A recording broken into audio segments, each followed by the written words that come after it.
నమస్కారం. లక్ష్మి చెప్పే కథలకు స్వాగతం. వీణులతో వీక్షించటానికి సిద్ధం కండి. ప్రియ సఖులు, ఇప్పుడు మనం ప్రముఖ సీనియర్ రచయిత శ్రీ పిఎస్ నారాయణ గారు రచించిన జలపాతం ధారావాహిక నుండి 3వ భాగం వినేద్దామండి. మీరిచ్చే డబ్బు తీసుకుని ఆ పసికందుని చెత్త కుండీలోన పారేసి చేతులు దులుపుకుంటే మీరేం చేస్తారు? అడిగింది దుర్గ. ఏ తల్లి తన బిడ్డ అలా చెత్త కుండీల నడుమ పెరగాలని కోరుకుంటుందని నేను అనుకోను అన్నాడు అమరేంద్ర. ఆమె తన భవిష్యత్తును అందంగా అనుభవించటం కోసం అలా చేయొచ్చేమో. అతడు ఆలోచిస్తున్నట్లుగా ఆగాడు.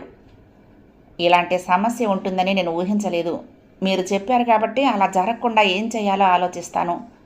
ఓకే, ప్రతి సంవత్సరం మా లాయరు ఆ పిల్లవాడి సంరక్షణ కోసం ₹1,00,000 ఇస్తూ ఉంటే? దుర్గ నవ్వింది. ఆ నవ్వును పట్టించుకోకుండా చెప్పాడు అమరేంద్ర. నేను మనుషుల్ని నమ్ముతాను. యుక్త వయసు వచ్చేటప్పటికి నా ఆస్తిలో ఆ బిడ్డకు వాటా వచ్చేలా చూస్తాను. మీకెంతుంది ఆస్తి? ఎవరైనా తన భవిష్యత్తును డబ్బు కోసం తాకట్టు పెడుతున్నప్పుడు తమ వాటాగా ఎంత డబ్బు ముడుతుందో తెలుసుకోవటంలో తప్పు లేదు కదా అంది. కోట్లల్లో ఉంటుంది నా ఆస్తి. అసహనంగా ఆమెను చూస్తూ అన్నాడు. ఇక నన్ను ఏ ప్రశ్నలు వేయొద్దు. మీ స్నేహితురాలికి ఎలాంటి అన్యాయం జరగకుండా చూసే పూచి నాది. ఓకే, ఆమె నవ్వింది. నన్ను మూడో మనిషిగా భావిస్తున్నప్పుడు నోరు మూసుకొని కూర్చోవటం ఉత్తమం అంది. అమరేంద్ర తడబడ్డాడు. ఆమెకు కోపం వచ్చిందేమోనన్నట్లుగా సారీ అన్నాడు. సారీ దేనికి? వ్యవహారం వ్యవహారమే. 3 నెలల తర్వాత పర్మనెంట్గా మీతో ఉండేటందుకు ఎవరినైనా వివాహం చేసుకుంటారా? ఆమె అడగదలుచుకున్న ప్రశ్నలను ఆపదలుచుకోలేదు. అది అప్పటి పరిస్థితిని బట్టి ఉంటుంది. ఏమిటో ఆ పరిస్థితి? చెప్పను. ఆమె పక్కపక్క నవ్వింది. ఒక్కసారిగా తాము కూర్చున్న సిమెంట్ బెంచి మీదుగా ఉన్న చెట్టు మీద పక్షులన్నీ రెక్కలు టపటపలాడిస్తూ లేచాయా అన్నట్లుగా. ఆమె తనను ఆట పట్టిస్తున్నట్టు అనిపించగా దవడ ఎముకలు బిగుసుకుపోసాగాయి అమరేంద్రకు. మీ మిత్రురాలు రానేలేదు అన్నాడు గడియారం వంక చూస్తూ. ఆమె లేచింది. రండి, ఈలోగా దేవుడి దర్శనమైనా చేసుకొద్దాం. అవును, మీకు దేవుడి మీద నమ్మకం ఉందా? అతడికి కోపం వస్తున్నట్లుగా గ్రహించి మాట మారుస్తూ అంది దుర్గ. అది అప్రస్తుతం. దండం పెట్టుకోవడంలో తప్పులేదు కదా అన్నాడు. కినుకుతో ఉన్నట్టున్నాయి ఆ మాటలు. దుర్గ నవ్వును బిగబట్టుకుంది. ఇద్దరూ గణపతి ముందు నిలబడ్డారు. చేతులు జోడించి నమస్కరించారు. వెనగ్గా ఎవరో గంట మోగించారు. వాళ్ళు ఉలిక్కిపడేలా. హారతి తెచ్చిన పూజారి పళ్ళెంలో అమరేంద్ర ₹100 నోటును దక్షిణగా పెట్టడం గమనించింది దుర్గ. తీర్థ ప్రసాదాలు తీసుకుని బయటకు వచ్చారు. ₹100 ఇచ్చారు కదా, మిమ్మల్ని దేవుడు ఆశీర్వదించినట్లు అనుకోవాలా? అతడు భుజాలు ఎగరేశాడు. ఆశీర్వదించి ఉన్నట్లయితే మీ మిత్రురాలు వచ్చి ఉండేది కదా. ఓ పని చేయండి, రేపైనా ఆశీర్వదిస్తాడేమో, మరొకసారి ప్రయత్నిద్దాం. ఇవాళ రాత్రికి మీ స్నేహితురాల్ని కలిసి నా దగ్గర చాలా విషయాలు రాబట్టారు కదా, మరొకసారి సంప్రదించండి. రేపు సాయంత్రమైనా ఇక్కడికి వస్తుందేమో కనుక్కొనండి అన్నాడు. అతడి మాటలు వింటూ ఓ నిట్టూర్పు విడిచింది దుర్గ. నా మిత్రురాలు రాదు అంది. ఆ మాట చాలా దృఢంగా ఉంది. ఏం? ఉలిక్కి పడ్డట్లుగా ఆమె మొహంలోకి చూశాడు. తన నిబంధనలు మధ్యలో ఈమెకే నచ్చలేదా అన్నట్టు. అదంతే, కారణం చెప్పను అంది త్వరగా. మరి తెలిసి నా సమయాన్ని ఎందుకు వ్యర్థపరిచారు ఇప్పటి వరకు? నా స్నేహితురాలు అంటూ ఎవరూ లేరు. మీరెదురు చూస్తున్న ఆ అమ్మాయిని నేనే. మొహాన్ని చటుక్కున పక్కకు తిప్పుకుంది. తన జీవితాన్ని మలుపు తిప్పే ఆ నిర్ణయంతో తడుస్తున్న ఆమె కళ్ళు అతడి దృష్టిలో ఎక్కడ పడతాయో అన్నట్టుగా. 5 నిమిషాల వరకు దుర్గ, అమరేంద్ర నోరు విప్పలేకపోయారు. లేచిన చోటనే ఆ బెంచి మీదనే కూర్చున్నారు. శూన్యంలోకి చూస్తున్నట్టుగా ముందుకు చూస్తూ ఎవరి ఆలోచనల్లో వారున్నారు. ముందెందుకు చెప్పలేదు? మొట్టమొదటిసారిగా అమరేంద్ర నోరు విప్పాడు. అలా చెబితే మీరు వచ్చి ఉండేవారు కాదు అంది. ఇంకొక అరగంట ముందుగా వచ్చి ఉండేవాడిని. 1/2 కిలో స్వీట్స్ కూడా తెచ్చి ఉండేవాడిని అన్నాడు. దుర్గ విస్మయంగా చూసింది అతడి వంక. మీ అనుమానాలన్నీ తీరినట్టేగా, అయితే చెయ్యి కలపండి అన్నాడు చెయ్యి చాస్తూ ఉత్సాహంగా. అవి తీరవు, ఎందుకంటే ముఖ్యమైన వాటికి మీరు సమాధానం చెప్పనే లేదు అంది చెయ్యి చాపకుండానే. అతడు ఒక క్షణం కూడా ఆలస్యం చేయలేదు. కంఠాన్ని మృదువుగా మార్చి, మీరేమీ అనుకోనంటే ఒక్క మాట చెప్తాను, మీరు బాధపడకూడదు అన్నాడు. చెప్పండి అన్నట్లుగా తాలెత్తింది. నిండా మునిగిన తర్వాత చలికి వెరవటం దేనికన్నట్లుగా. ప్రస్తుతం మీకు డబ్బు ముఖ్యం, నాకు తండ్రి నవ్వటం ముఖ్యం అన్నాడు. మిగతా విషయాలకు ప్రాముఖ్యత లేదనేది నిజం. నవ్వాడు. అతడి మాటలకు ఆమె ముఖం తెల్లగా పాలిపోయింది. పెదవులు వణకసాగాయి. డబ్బు కోసం తను ఒక మగ మనిషితో అతడి పక్క మీద గడపడం అంటే ఆమె తల అవమానంతో 1000 వ్రక్కలైనట్టు అనిపించింది. అతడు అనునయంగా ఆమె భుజం మీద చేయి వేశాడు. ఆమె అతడి స్పర్శకు ఉలిక్కి పడుతూ కలతతో కనురెప్పలు రెపరెపలాడించింది. మీరు 3 నెలల తర్వాత మరొక స్త్రీ మెడలో హాయిగా అందరి నడుమ తాళి కట్టి జీవితాంతం ఆమెతో ఆనందాన్ని పంచుకుంటారు. నేను మాత్రం మీకు పుట్టపోయే బిడ్డకు ఆయాగా నా జీవితాన్ని నిర్జీవంగా గడిపేయాలి, అంతేకాదు అంది. ఆయాగా కాదు, తల్లిగా. మరో విషయం, 3 నెలల తర్వాత మీరెవరినైనా వివాహం చేసుకున్నా నాకు అభ్యంతరం లేదు. ఆమె తల విదిలించింది. మన సంస్కృతి అందుకు చాలా భిన్నమైంది. ఈ విషయంలో మీకున్న స్వేచ్ఛ నాకు లేదు. అతడు మౌనంగా ఉండిపోయాడు. ఓ నిమిషం తర్వాత పేలవంగా నవ్వుతూ, ఓకే, జీవితం ఎలా నడవాలో ఎప్పుడో లిఖితమైనప్పుడు ఇప్పుడు బాధపడటం దేనికి అంది. ఆ పైన ఆలస్యం చేయకుండా, మన అగ్రిమెంట్ ఏ రోజు నుండి అమల్లోకి వస్తుంది? వ్యానిటీ బ్యాగ్లో నుంచి తెల్ల జేబు రుమాలు బయటికి తీసి కళ్ళ కిందుగా అద్దుకుంటూ అంది.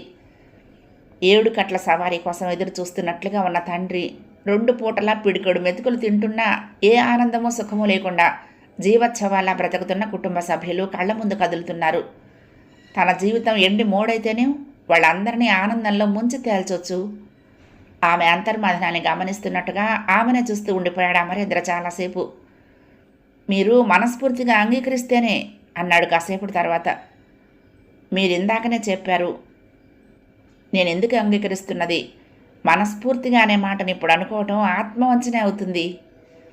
నిజమే, నా నిబంధనలు మీకు మనస్తాపాన్ని కలిగించే మాట వాస్తవమే, కానీ అదే మాట ఉపయోగించి నా మరో అనుమానాన్ని తీర్చుకుంటాను. ఈ 3 నెలలు మీరు హృదయపూర్వకంగా సహకరిస్తారని నేను ఆశించవచ్చా అడిగాడు. తప్పకుండా. కూలికి వెళ్ళిన తర్వాత యజమాని చెప్పినట్లు ఒద్దికగా పనిచేస్తే మంచి పనివాడు అంటారు. ఆ మాటలు అంటున్నప్పుడు ఆమెకు కళ్ళ వెంట నీళ్లు గిర్రున తిరిగాయి. ఎంత అవమానకరమైన సంభాషణ! అతడు కళ్ళు మూసుకుని తల పైకెత్తాడు. ఆ దేవాలయపు దీపపు కాంతి అతడిలోని భావాలను ఎవరైనా అతి తేలిగ్గా చదవచ్చు అన్నట్లుగా అతడి మొహం మీద పడుతున్నది. ఈ విషయంలో నేను బాధపడటం లేదంటారా అన్నాడు. ఆమె చటుక్కున నిటారుగా కూర్చుంది. వద్దు, ప్లీజ్. గుండె మొక్కలయ్యే మాటలు మనం మర్చిపోదాం. చెప్పండి, మన 3 నెలల వ్యవహారం ఎప్పుడు మొదలవుతుంది? మీ ఇంట్లో ఏమని చెప్తారు? కుతూహలంగా అడిగాడు అమరేంద్ర ఆమె మొహంలోకి చూస్తూ. అవన్నీ మీకెందుకు? నేను మీ ఇంటికి రావడమే మీ ధ్యేయంగా పెట్టుకోండి. మనసులోని ఆలోచనలు వేగంగా ఆమెను ఒక దారిలో పెడుతున్నట్లుగా నవ్వి, ప్రతి ఆదివారం నేను మా వాళ్ళతో గడిపితే మీకేమైనా అభ్యంతరమా అడిగింది. లేదు. మీరిస్తానన్న 5 లక్షలు ఎప్పుడు ఇస్తారు? నాన్నకు ఆపరేషన్ అప్పుడు 2-3 రోజులు నేను ఆయన దగ్గర ఉండాల్సి రావచ్చు అంది. అదేం సమస్య కాదు, డోంట్ బాదర్. ఆ 5 లక్షల్లోనే ఆయనకు ఆపరేషన్ చేయించాల్సిన అవసరం లేదు. ఆ ఏర్పాట్లేవో పెద్ద ఆసుపత్రిలో నా ఖర్చు మీద నేను చేయిస్తాను అన్నాడు. ఆమె తల అడ్డంగా ఊపింది. మనం అనుకున్న దానికంటే మీ నుండి ఎక్కువ తీసుకోవడం నాకు ఇష్టం లేదు. అలాగే ఈ 3 నెలలు నేను మీకు భార్యగా మించి ఏ కార్యక్రమాల్లోనూ మీతో కానీ మీరు కోరే మరెవరితో కానీ పాలు పంచుకోను. నన్ను ఎట్టి పరిస్థితుల్లోనూ నేరపూరిత విషయాల్లో ఇరికించకూడదు అంది. నేను ముందే చెప్పాను ఆ విషయం. మీరు నాకు 100 పైసలు భార్యగానే ఉంటారు అని అన్నాడు. అయితే ఎప్పుడు ప్రారంభమవుతుంది ఆ క్షణం? మనం ఇప్పుడే కదా ఓ అంగీకారానికి వచ్చింది. మీకోసం ఇల్లు తీసుకోవాలి, అందులో అన్నీ సమకూర్చాలి. అంటే మీరు నన్ను మీ ఇంటికి తీసుకువెళ్ళటం లేదా? వింతగా అతన్నే చూస్తూ అంది. మన కాంట్రాక్ట్ చాలా రహస్యంగా ఉంచబడుతుంది కనుక వేరే ఉండటం ఉత్తమం అనుకుంటున్నాను. దుర్గ బేలగా నవ్వింది. మీకేం మగవారు రహస్యంగా ఉంచగలుగుతారు, కానీ నేను 3వ కంటికి తెలియకుండా తల్లిని కాలేను కదా. అమరేంద్ర శూన్యంలోకి చూస్తూ కూర్చోవటం తప్ప మరే సమాధానం చెప్పలేకపోయాడు ఆమె మాటకు. ఓ నిర్ణయం తీసుకున్న తర్వాత ప్రతిదానికి భయపడుతూ బుర్ర పాడు చేసుకోవటం దండగా. చెప్పండి, నన్ను వేరే ఉంచుతానంటారు అంతే కదా? ఓకే, మీ ఆనందమే నా ఆనందం అంది. అంతేకాదు, మరికొన్ని ముఖ్యమైన పనులున్నాయి. మీరు ఆ ఇంటికి వచ్చేలోగా చేయాల్సినవి అన్నాడు. ఏమిటవి? మీరు మీ జాతకం ఇవ్వాలి. ఆ పైన మీరు నేను చెప్పిన డాక్టర్ దగ్గరికి వెళ్ళి పరీక్ష చేయించుకోవాలి. అతడి మాటలు తనను అవమానం చేస్తున్నట్లు అనిపించగా ఆమె మొహం రోషంతో ఎర్రగా కందిపోయింది. అంటే నేను తిరిగిపోతున్నానా మీ ఉద్దేశం?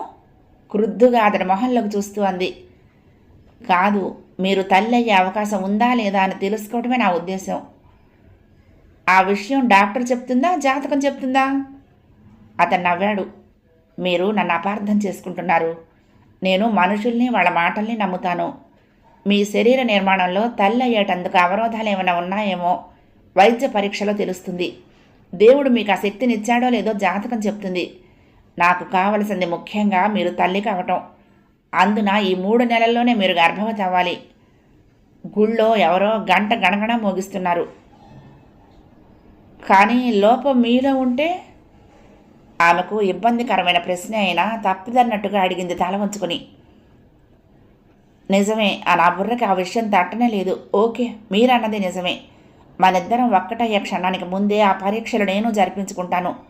నేను తండ్రిని కాలేననేది నిజమైతే మనకి ఈ అగ్రిమెంట్ అవసరమే లేదు అన్నాడు. తన వంశాంకురం కోసమే ఈ కాంట్రాక్ట్ మ్యారేజ్ అయితే అతడు అన్నదే నిజం అన్నట్టుగా తల ఊపింది దుర్గ. ఏమిటో నాకు అర్థం కావటం లేదు. తండ్రి కావటానికి కాంట్రాక్ట్ మ్యారేజే అవసరమా? మామూలు వివాహం పనికిరాదా? గొడుగుతున్నట్టుగా అంది. అతను నవ్వాడు. మీ అనుమానాలన్నీ 3 నెలల తర్వాత తీరుతాయి. అప్పుడు నన్ను నా పనిని అర్థం చేసుకుని మెచ్చుకుంటారు కూడా అన్నాడు. ఆమె ఎగతాళిగా నవ్వింది. ఏమో, ఈ డబ్బున్న వాళ్ళ కోరికలకు అర్థం ఉండదు. చెప్పేవి చేసేవి కూడా వింతగా ఉంటాయి. అమరేంద్ర గలగలా నవ్వాడు. మీరెలా అనుకున్నా పర్వాలేదు. అవునవును, మీ పని అయితే సరి అంది ఆమె చురకంటిస్తున్నట్టుగా. ఓకే, ఇక అసలు విషయానికి వద్దాం. మీరు నచ్చారు. మీరంటే ఈ కొద్ది పరిచయంతోనే చాలా అభిమానం ఏర్పడింది. దానికి కారణం మీ అందం కావచ్చు, మీ మాట తీరు కావచ్చు. ఏదైనా కానివ్వండి, నేను ఒక నిర్ణయానికి వచ్చాను.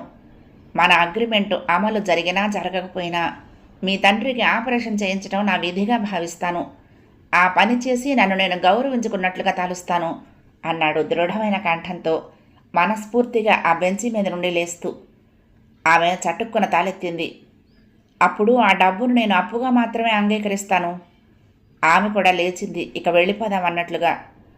ఇద్దరూ దేవాలయం ఆవరణలో నుంచి బయటకు వచ్చారు. క్రోటన్ మొక్కల మధ్యగా గేటు దాటారు. ఖాళీ ఆటో ఏదైనా వస్తుందేమోనని ఆగాడు పేవ్మెంట్ మీద అమరేంద్ర.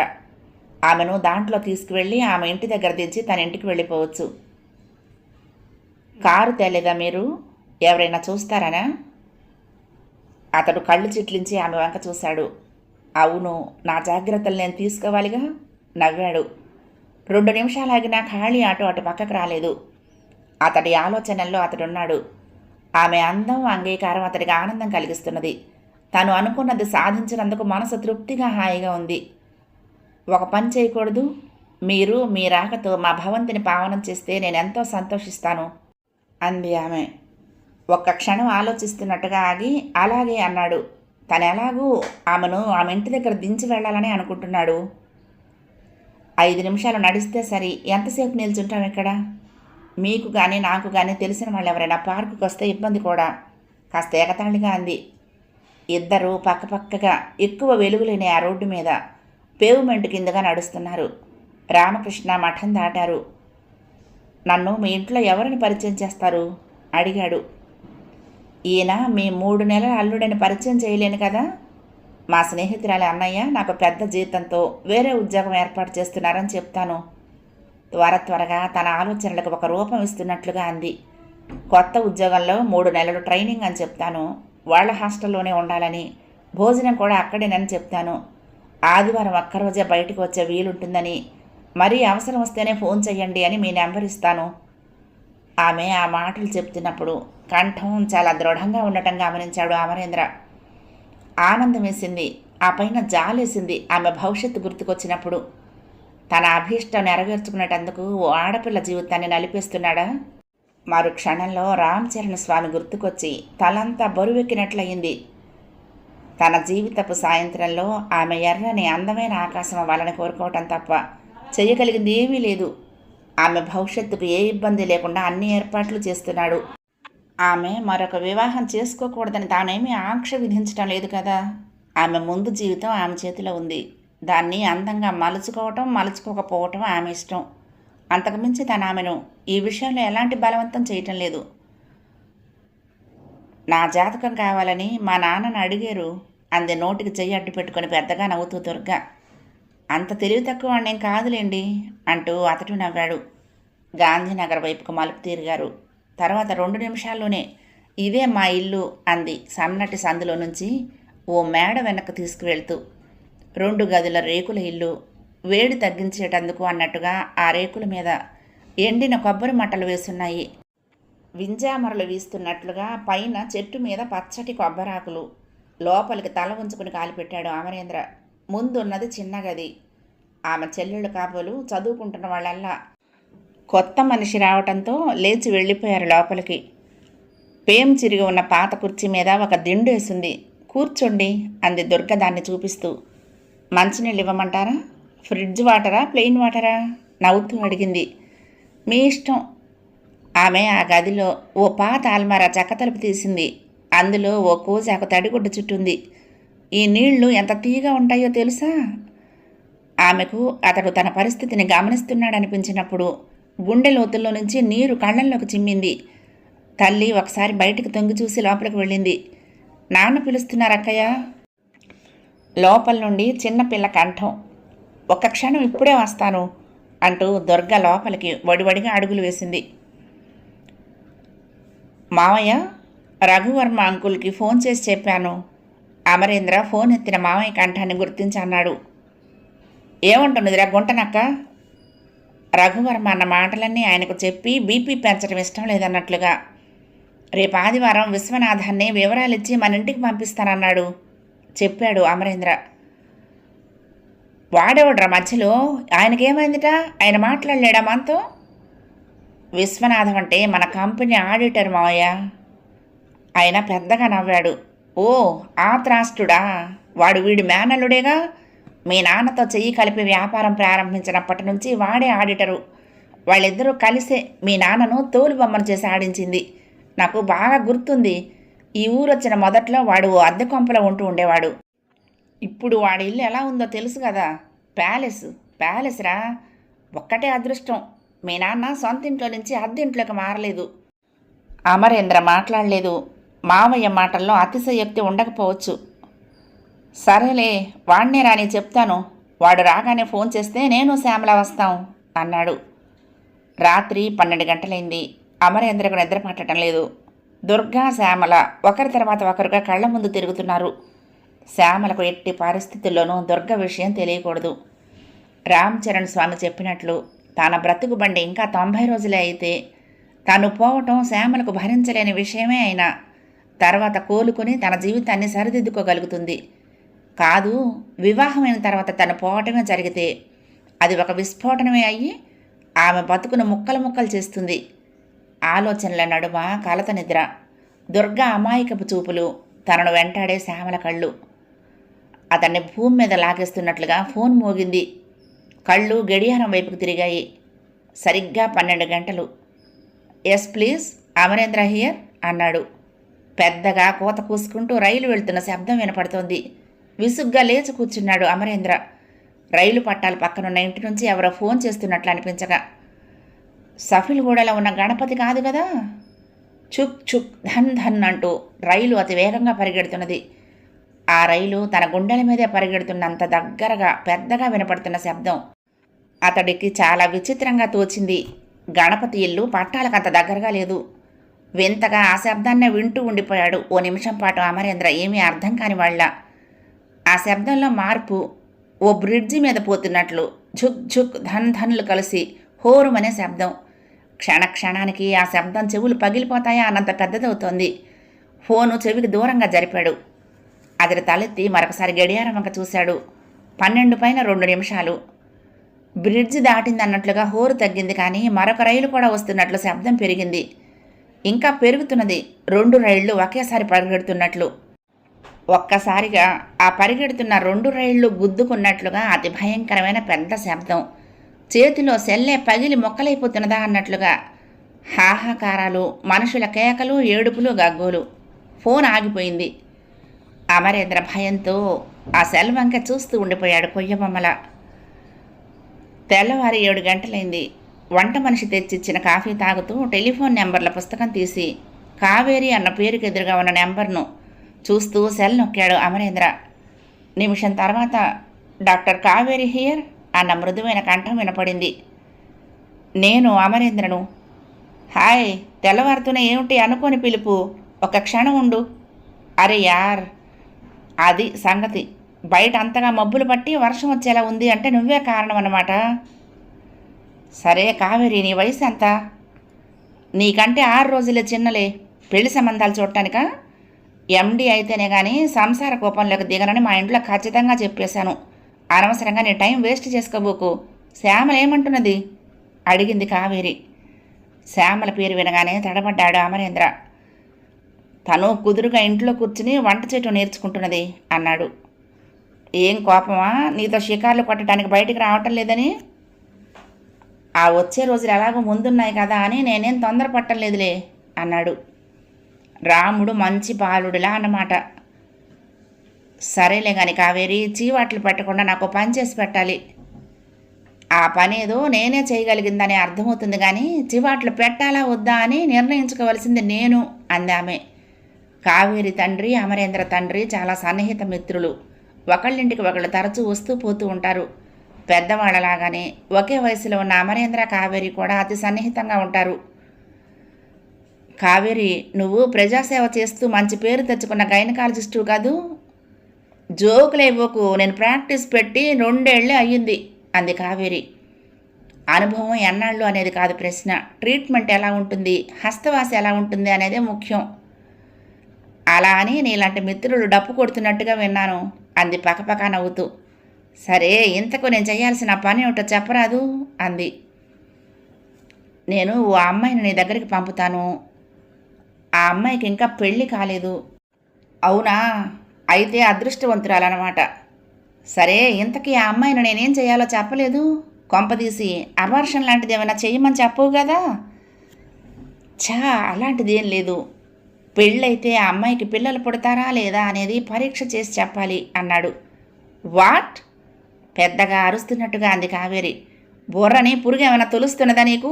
అసలు శ్యామలు ఒప్పుకున్నదా? అబ్బా కావేరి, నీకు ప్రతిదీ తొందరే. ఆపరేషన్లు కూడా ఇలాగ చేస్తావా? ఆ అమ్మాయి శ్యామల కాదు, కంగారు పడకు. మరైతే ఎవరా అమ్మాయి? నీకు ఆ అమ్మాయికి ఏమిటి సంబంధం? నేను చెప్పేది పూర్తిగా వింటావా లేదా? ఊరికే రంకిలేటివేనా? అది నాకు సంబంధించిన విషయం కాదు. నా మిత్రుడు ఒకడు ఒక అమ్మాయిని పెళ్లి చేసుకోబోతున్నాడు. చేసుకున్న వెంటనే తండ్రి అయిపోవాలని వాడి కోరిక అన్నాడు. ఎవరతను? సుబ్రహ్మణ్యం. నాన్సెన్స్. నువ్వు అంతగా ఈ విషయంలో స్పందించాల్సిన అవసరం లేదు కావేరి. పెళ్లికి ముందు వంశాలు తారాలు చూసుకోవటం లేదా? మర్యాదలు మన్ననలు చూసుకోవటం లేదా? జాతకాలు చూసుకోవటం లేదా? ఇది అంతే. వాళ్ళు 4 అన్నదమ్ములు. ఇతడు ఆఖరివాడు. అన్నల 3కి పెళ్ళిళ్ళైనా అందులో 2కి పిల్లలు లేరు. అందుకే ముందు జాగ్రత్తగా ఈ పరీక్ష చేయించి పెళ్లి చేసుకోవాలనుకుంటున్నాడు. అది తప్ప? విసురుగా అన్నాడు అమరేంద్ర ఆమెను చల్లబరిచేటందుకు. కావేరి మాట్లాడలేకపోయింది అతని మాటలకు. తెలిసిన వాళ్ళు ఎవరైనా ఉండి అపార్థం చేసుకోరు అనుకుంటే ఈ పరీక్ష చేయించాలనుకున్నాడు. అతడికి నేను దొరికాను, నువ్వు నాకు దొరికినట్లుగా. చాలా తేలిగ్గా ఆ విషయాన్ని తీసుకుంటున్నట్టుగా నవ్వాడు అమరేంద్ర. కానీ కావేరి నవ్వలేదు. చాలా సీరియస్గా అంది. పిల్లలు పుడతారా లేదా అనేది చెప్పడం కష్టం. కానీ శరీరం అందుకు సానుకూలంగా ఉందా లేదా అని మాత్రం చెప్పగలుగుతాను. ఆ అమ్మాయి వయసు ఎంత అన్నావు? 22, 23. ఇబ్బంది ఉండకపోవచ్చు. ఈ వయసులో వాళ్లకు సామాన్యంగా పూర్తి సామర్థ్యం ఉంటుంది. ఎనీవే, సాయంత్రం 6 గంటలకి ఆ అమ్మాయిని మా నర్సింగ్ హోమ్కి రమ్మను. ఆ మగధీరుని కూడా పంపితే చూసి సంతోషిస్తాను అంది కావేరి. ఇంకా పెళ్లి కాలేదు కనుక అతడు ఆమెతో రాలేడు. జనరల్ చెకప్కు అని ఆ అమ్మాయిని నీ దగ్గరికి పంపిస్తాము. నువ్వు ఆ సంగతి పరీక్ష చేసి నాకు రిజల్ట్ చెప్పు, అంతే. డాక్టర్ కావేరి ఓ దీర్ఘ నిశ్వాసం విడిచింది. అమరేంద్ర అడుగుతున్నాడు కాబట్టి సరే అనక తప్పడం లేదు. 11 గంటలకు చారునేత్ర యార్డ్స్ ఆఫీస్కి వెళ్ళాడు అమరేంద్ర. ఒడివడిగా పైకి వెళ్ళి దుర్గను చూస్తూనే హలో అన్నాడు. ఆదివారం ఉండరేమోనని భయపడ్డాను అన్నాడు. దుర్గా ఎదురుగ్గా కుర్చీ చూపించింది. నాకు మంగళవారం కదండి ఆఫ్ అంది నవ్వుతూ. తెచ్చారా అన్నాడు కుర్చీలో కూర్చుంటూ అమరేంద్ర. ఆమె వ్యానిటీ బ్యాగ్ తెరిచి కవర్ తీసి అతని ముందు పెట్టింది. అతడు దాన్ని తీసుకుని బ్రీఫ్ కేసులో పడేసుకుని అందులో నుంచి ఇంకొక కవర్ తీసి ఆమె ముందు ఉంచాడు. అందులో ఆమె డాక్టర్ కావేరి దగ్గరకు ఎన్ని గంటలకు వెళ్లాలో రాసింది. మధ్యాహ్నం ఇంటికొస్తూనే గణపతికి ఫోన్ చేశాడు అమరేంద్ర వెంటనే రమ్మనమంటూ. భోజనం అయ్యేటప్పటికి గణపతి వచ్చాడు. ఇద్దరూ అమరేంద్ర బెడ్రూమ్లో కూర్చున్నారు. నువ్వు ఒక పని చెయ్యాలరా, నీకు తెలిసిన వాళ్ళు ఎవరైనా జాతకాలు చూసేవాళ్ళు ఉన్నారా అడిగాడు. తనకు తెలుసు రామనాథం. తన జాతకం రాసింది ఆయనే. ఆయనంటే తన తండ్రికి ఎంతో గురి. ఎంత చిన్న పనైనా ఆయన తిథి నక్షత్రాలు చూసి మొదలుపెట్టు అంటేనే కానీ శ్రీకారం చుట్టేవాడు కాదు తన తండ్రి. కానీ ఆయన దగ్గరికి వెళ్ళి తన జాతకము దుర్గ జాతకము ఇచ్చి చూడమని అడగలేడు కదా. శ్యామలతో తన ఎంగేజ్మెంటు ఆయన నిర్ణయించిన రోజున జరిగింది. స్వామీజీ చెప్పినట్లుగా మృత్యుంజయ హోమం చేయించే విషయంలో ఆయనతో మాట్లాడేటందుకు దుర్గ దగ్గర నుంచి వస్తూ ఆయన దగ్గరికి వెళ్ళాడు. ఆయన చెన్నై వెళ్ళాడట. 2 రోజులకు కానీ రాడన్నారు ఇంట్లో. దేనికి రా ఇప్పుడు అడిగాడు గణపతి. నీకు 2 జాతకాలు ఇస్తాను, తీసుకువెళ్ళి ఆయనకు చూపించాలి. వాళ్ళిద్దరూ పెళ్లి చేసుకుంటే పిల్లలు పుడతారో లేదో అడగాలి అన్నాడు. మా వీధిలో ఒక ఆయన ఉన్నాడు, మంచి పేరే ఉంది, ఆయనకు చూపిస్తాను చెప్పాడు గణపతి. అమరేంద్ర తన జాతకాన్ని కాపీ చేశాడు. దాని మీద తన పేరుకు బదులుగా పూర్ణచంద్రరావు అని రాశాడు. దుర్గ జాతకాన్ని కూడా రాసి 2 ఒక కవర్లో పెట్టిచ్చాడు. ఎంత అడిగితే అంత ఇచ్చేసాయి అంటూ 200 రూపాయల నోట్లు కూడా ఇచ్చాడు. సాయంత్రంలోగా నాకు వివరాలు కావాలి అన్నాడు. సాయంత్రం 5 గంటలకు విశ్వనాథం ఫోన్ చేశాడు. రాత్రి 7 గంటలకు మీ ఇంటికి వస్తాను, రఘువర్మ గారు చెప్పారు. కంపెనీ లెక్కలు చూస్తానన్నారట కదా. మీరే నెంబర్లో ఉన్నారు అడిగాడు అమరేంద్ర. విశ్వనాథం చెప్పాడు. నేను పావుగంటలో ఫోన్ చేస్తాను. అతడు ఫోన్ పెట్టేసిన తర్వాత మామయ్యకి ఫోన్ చేశాడు అమరేంద్ర. ఫోన్ ఎత్తింది శ్యామల. మామయ్యని పిలువు అన్నాడు. సరే మామగారి కోసమా? నా కోసమేమోనని సంబరపడిపోయాను నీ కంఠం వింటూనే. నాన్న ఇక్కడ లేరు. ఎన్నింటికి వస్తారు? బాత్రూంలో ఉన్నాడయ్యా మగడా అంటూ నవ్వింది. శ్యాము, ఆడిటర్ విశ్వనాథం లెక్కలు తీసుకుని రాత్రి 7 గంటలకు వస్తానన్నాడు. నాన్నకు వీలుంటుందేమో కనుక్కో. సరే, నాన్నకు వీలు లేకపోయినా నేను వస్తాలే అంది శ్యామల. నువ్వొచ్చేం చేస్తావు? ఏం మాట్లాడుతున్నావు నువ్వు? నేను పాస్ అయింది ఎంకామ్. ఆ లెక్కలేవో నీకు మా నాన్నకంటే నాకే బాగా తెలుసు, కానీ నువ్వేం దిగులు పడబోకు కంఠం హెచ్చించింది. సరే తల్లి, సరేరా. ఆ ఆడిటర్ చెప్పింది నీకు అర్థమైతే నాకు అంతకంటే కావాల్సిందే ఉంది. నీకు అంతేనా బావా కావాల్సింది నా నుంచి? నాకైతే నీ దగ్గర నుంచి చాలా కావాలి. ఆమె ఆ మాటలు ఫోన్లో చెప్తున్నా మొహం అంతా ఎర్రగా కందిపోయింది. బావా, నువ్వు రోజుకు ఒకసారన్నా ఫోన్ చేయాలన్నది నా కోరిక. నీ సామ్రాజ్యానికి మహారాణిని నేను. నా మాట వినకపోయావో ఊరుకునేది లేదు. అమరేంద్ర ఆమె మాటలకు తడబడ్డాడు. అయితే తమరి రాక ఎన్నింటికి అడిగాడు. ఎన్నింటికోనా? నువ్వు కళ్ళు మూసి తెరిచేలోగా నేను ముందు ఉంటాను. వంటావిడికి చెప్పి ఏం స్పెషల్స్ చేయిస్తావో చేయించు. అది నా డ్యూటీ కాదు, సామ్రాజ్యానికే రాణినంటుంటివి. వంటిల్లు అందులో భాగం కాదా? అవునా? సరే, థ్యాంక్ యూ. ఫోన్ పెట్టేసింది శ్యామల. 6 దాటుతూ ఉండగా ఇండికా కారు వచ్చి అమరేంద్ర ఇంటి ముందు ఆగింది. డ్రైవింగ్ సీట్లో ఉన్న శ్యామల ముందు దిగగా వెనగ్గా ఆమె తండ్రి కాళిదాస్ దిగాడు. అమరేంద్ర కారు శబ్దం వింటూనే కిందకొచ్చి ఇద్దరిని లోపలికి తీసుకువెళ్ళాడు. అమరేంద్రను చూస్తూనే శ్యామల కళ్ళు తళుక్కుని మెరిశాయి. అమరేంద్ర నవ్వి ఊరుకున్నాడు. వంటింట్లో కాలు పెట్టిన శ్యామలను చూస్తూనే వంటామే, మీరు ఎంత త్వరగా వస్తే అంత మంచిదమ్మా. ఈ ఇంటికి ఎప్పుడు కళకళలాడుతూ ఉండే ఈ ఇంట్లో అబ్బాయి గారు ఒక్కరు బిక్కు బిక్కుమంటూ ఒంటరిగా తిరుగుతూ ఉంటే నాకు జాలేస్తున్నది అంది. ఆమెకు 50 ఏళ్ళుంటాయి. 10 ఏళ్ల నుండి ఆ ఇంట్లో వంట చేసి పెడుతూ ఆ ఇంటి మనిషి అయిపోయింది. శ్యామల చిరునవ్వుతో చూస్తూ శనగపిండి ఉంటే పకోడీలు చేయండి, ఉల్లిపాయలున్నాయా అంది. ఏదీ లేదనుకోవటానికి వీల్లేదు ఇంట్లో. చేస్తానమ్మా, వారు ఇంకో 3 వంట చేయమన్నారు అంది. అలాగా, సరే అంటూనే వెనక్కు తిరిగిన శ్యామల వంటింటి వైపుకు వెళ్తున్న అమరేంద్రను చూస్తూనే, చెప్పు నీకేం స్పెషల్స్ కావాలి బావా అంది. నా ఇంట్లో నన్నే అడుగుతావా? నీకు కావలసినవివో శారదాంబ గారికి చెప్పు, చేసి పెడుతుంది అన్నాడు. శ్యామల అమరేంద్ర చేయి పట్టుకుని మేడ మీద అతని గదిలోకి లాక్కెళ్ళింది. ఏవి, నువ్వేం చదువుతున్నావో ఆ పుస్తకాలు చూపించు, పెద్ద చదివేవాడిలాగా 3 నెలల దాకా పెళ్ళొద్దంటూ గోల పెట్టావుట అంది సీరియస్గా. అమరేంద్ర ఆమె వాలకానికి కంగారు పడ్డాడు. తన గదిలోకి లాక్కొచ్చిన ఆమె చేతిని విడిపించుకుని, మనం చదువుతున్నామనే టామ్ కొట్టుకోవటానికి నీలాగా పుస్తకాలు ఇప్పుడు చంకన పెట్టుకు తిరగనక్కర్లేదు అన్నాడు.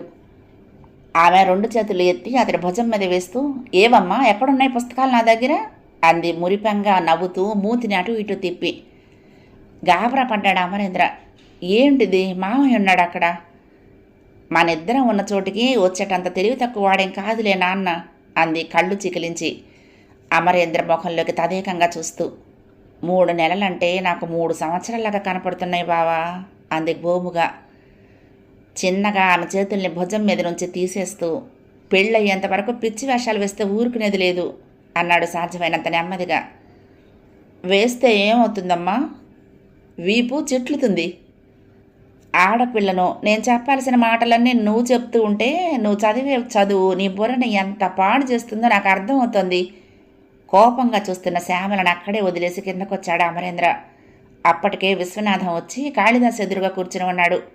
వెనక్గా వచ్చిన శ్యామల అమరేంద్ర పక్కగా కూర్చుంటూ, మీరు ట్రయల్ బ్యాలెన్స్ ఎంతవరకు వేశారు అని అడిగింది విశ్వనాథాన్ని. సెప్టెంబర్ వరకు వేసి అర్ధ సంవత్సరం అకౌంట్స్ క్లోజ్ చేయించాను అన్నాడు. అడ్జస్ట్మెంట్ ఎంట్రీస్ కూడా వేశారా? ఆ డిప్రిసియేషన్ మినహా లోన్స్ మీద ఇంట్రెస్ట్ కూడా ప్రొవైడ్ చేశాను. ఎంత నష్టం? విశ్వనాథం ఇబ్బందిగా ఆమె మొహంలోకి చూశాడు. 26 లక్షలు అన్నాడు తల వంచుకుని. ఈ 6 నెలలకా? కాదు, ఇంతవరకు మొత్తం. ట్రయల్ బ్యాలెన్స్ ఇటు ఇవ్వండి అడిగింది. బ్రీఫ్ కేస్ తెరిచి కంప్యూటర్ మీద తయారు చేసిన ట్రయల్ బ్యాలెన్స్ ఆమెకిచ్చాడు. ఓ 15 గంట సేపు ఆ లిస్టు చూస్తూ పెన్నుతో కొన్ని ఐటమ్స్ టిక్కులు పెట్టుకుంటూ వెళ్ళింది. ఈలోగా కాళిదాసు విశ్వనాథంతో మాట్లాడుతూ మధ్య మధ్య వివరాలు అడగసాగాడు. మనం ఇవ్వవలసిన వాళ్ళకంటే మనకివ్వవలసిన వాళ్ళు ఎక్కువగా ఉన్నారంటే అర్థం ఏంటి? ఉన్నట్లుండి తలెత్తి అడిగింది విశ్వనాథాన్ని చూస్తూ. మనం ఇవ్వవలసిన వాళ్ళకి మనం డబ్బులు ఇస్తున్నాము, మనకు రావలసినవి మాత్రం వసూలు చేసుకోవటం లేదు, అంతేనా అంది. నేను అడిగాను ఆ విషయం. ఆ పని మీదే ఉన్నామన్నారు రఘువర్మ గారు చెప్పాడు. మరి ఎందుకు వసూలు కావటం లేదుట? తెలీదు. దీనివల్ల కంపెనీకి నష్టాలు రావటానికి మన లోపాలే ఎక్కువగా ఉన్నట్లు అర్థమవుతుంది. మేడం అని మాత్రం ఊరుకున్నాడు నీళ్లు నములుతూ విశ్వనాథం. నేను ట్రయల్ బ్యాలెన్స్లో టిక్కులు పెట్టిన వాటికి లెడ్జర్ కాపీలు ఇవ్వండి. క్రెడిటర్స్ నుంచి డెటార్స్ నుంచి సెప్టెంబర్ 30న కన్ఫర్మేషన్ లెటర్స్ తెప్పించారా అడిగింది. లేదు. ఎందుకని? మొదటి నుంచి అలవాట్లేదు. అలవాటు చేసుకోండి. రఘువర్మ గారికి చెప్పండి, 15 రోజుల్లోగా ఆ లెటర్స్ అన్నీ రావాలి. ఇక్కడ నుంచి ప్రతి నెల 15వ తారీఖు కల్లా నెలాఖరు వరకు ట్రయల్ బ్యాలెన్స్ తయారు చేయించి నాకు పంపాలి అంది శ్యామల. ప్రతి నెల తయారు చేయటం కష్టమవుతుందేమో అన్నాడు విశ్వనాథం. కంప్యూటర్ మీదే కదా మీరు అకౌంట్స్ తయారు చేస్తున్నది? అవును. సరేలేండి, అయితే నేను 2-3 రోజులకు ఒకసారి ఆఫీస్కి వచ్చి అవి తయారయ్యేలా చూస్తాను అంటూనే వంటింట్లో నుంచి వచ్చిన శారదాంబను చూస్తూ, లేవండి భోజనం చేస్తూ మాట్లాడుకుందాం అంది. అమరేంద్ర శ్యామల వంక కళ్ళు పెద్దవి చేసుకుని చూస్తూ కూర్చున్నాడు. విశ్వనాథం ఆమె వంక గుడ్లు అప్పగించి చూస్తున్నాడు. సోఫాలో నుంచి లేస్తూ శ్యామల మరో మాట కూడా అంది. 5 ఏళ్ల నుంచి మనం కొన్న రా మెటీరియల్స్, మనం తయారు చేసిన ప్రొడక్ట్స్ వివరాలు సేకరించి రేపు అమరేంద్ర గారికి పంపండి. 3వ భాగం సమాప్తం. ప్రియ సఖులు, ఈ కథ మీకు నచ్చితే తప్పకుండా లైక్ చేయండి, షేర్ చేయండి, కామెంట్ చేయండి, సబ్స్క్రైబ్ చేసుకుని నన్ను ఎంకరేజ్ చేయండి. ఉంటానండి. ప్రేమతో లక్ష్మి, కృష్ణాతీరం దుర్గమ్మ సన్నిధానం. నమస్తే.